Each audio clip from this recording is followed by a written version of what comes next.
Hello friends, இன்னைக்கு காலையில் எந்திரிச்சு பார்த்தீங்கன்னா தயிர் செலுப்பலான்னு அம்மா செலுப்பிட்டு இருந்தாங்க. சரி கொடுங்க நான் செலுப்பி பார்க்குறேன்னு சொல்லிட்டு சும்மா 4 திருப்பி பார்த்தேன். இதெல்லாம் நம்மளுக்கு இந்த வேலையெல்லாம் செட் ஆகாதுன்னு நினைக்கிறேன். இருந்தாலும் ஒரு 5 நிமிஷம் ட்ரை பண்ணி பார்த்தேன். அதுக்கப்புறம் பார்த்திங்கன்னா நம்ம வீட்டுக்கு வந்தாச்சு. நம்ம வீட்டுக்கு வந்ததுக்கப்புறம் நாளான்னைக்கு செவ்வாய்க்கிழமை தைப்பூசம். ஸோ அதனால் வீடெலாம் க்ளீன் பண்ணலான்னு சொல்லிவிட்டு இங்கே அந்த சைடு ஃபுல்லாக பார்த்திங்கன்னா பாசம் ஏறி கிடந்துச்சு. இதெல்லாம் தண்ணி ஊற்றி கழுவி விட்டுட்டேன். அதுக்கப்புறம் ஒயிட் வாஷ் கொஞ்சம் இருந்துச்சு. ஸோ அதை அடிக்கலான்னு அடிச்சிட்ருக்கேன். பாருங்கள், ஃபுல்லாக பாசம் அந்த சைடு ஃபுல்லாக மரம் இருக்கிறதுனால நிழலே ஃபுல்லாக இருக்கிறதுனால வெயிலே வரதில்லை. ஸோ அதனால் பாசம் ரொம்ப அதிகமாகிடுச்சு. கீழே எல்லாம் கழுவி விட்டுட்டேன். காம்பவுண்ட்லாம் அடிக்கிறதுக்கு டைம் பத்தாது. அதனால் கீழே மட்டும் அடித்து விடலான்னு அடிச்சிட்ருக்கேன்.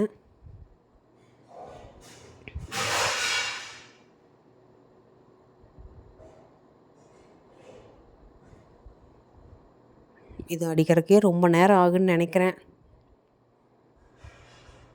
பாருங்கள், வெளியே பாருங்கள் எவ்வளோ குப்பை இந்த பின்னாடி இருந்துச்சுன்னு தண்ணி ஊற்றி கழுவி விட்டுருக்குறேன். எவ்வளோ வெளியே போயிருக்குது பாருங்கள்.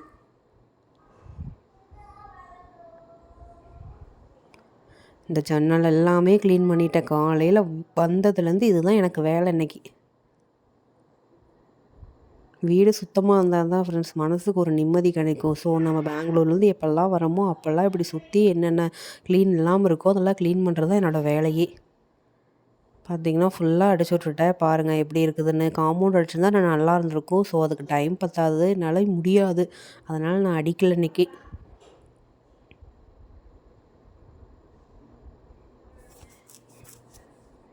இப்படியே அடித்து எல்லா வேலையும் செய்கிறதுக்கே ஈவினிங் ஆயிடுச்சு ஃப்ரெண்ட்ஸ். அதுக்கப்புறம் ஈவினிங் போல் பார்த்திங்கன்னா ஆதிரா வந்து அவங்க ஆள்தான் மருதாணி அரைச்சி வச்சு விட்டாங்கன்னு சொல்லிட்டு கையில் வச்சுட்டு ஜாலியாக விளையாண்டுருந்தேன். நான் கொஞ்சம் ரெஸ்ட் எடுக்கலான்னு வந்து படுத்திருந்தேன்.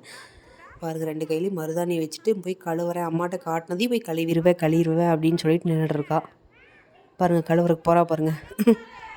அதுக்கப்புறம் காலையில் கடலை ஊற வச்சுருந்தேன்.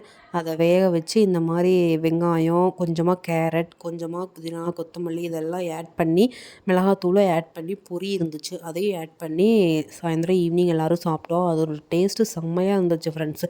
இது வந்து ரொம்ப உடம்புக்கு ஹெல்த்தியும் கூட. நீங்களும் ஒரு டைம் ட்ரை பண்ணி பாருங்கள். சுண்டல் மாதிரியே கடலையும். அவ்வளோதான் ஃப்ரெண்ட்ஸ், இன்றைக்கு நாள் எனக்கு இப்படி தான் போச்சு. இந்த வீடியோ பிடிச்சிருந்துச்சுன்னா லைக் பண்ணுங்கள், ஷேர் பண்ணுங்கள், கண்டிப்பாக சப்ஸ்கிரைப் பண்ணிடுங்க ஃப்ரெண்ட்ஸ். நீங்களும் இந்த மாதிரி ஒரு டைம் செஞ்சு சாப்பிட்டு பாருங்கள். வேர்க்கடலை சூப்பராக இருந்துச்சு இந்த காம்பினேஷன். பாய், வேறு ஒரு வீடியோவில் மீட் பண்ணலாம்.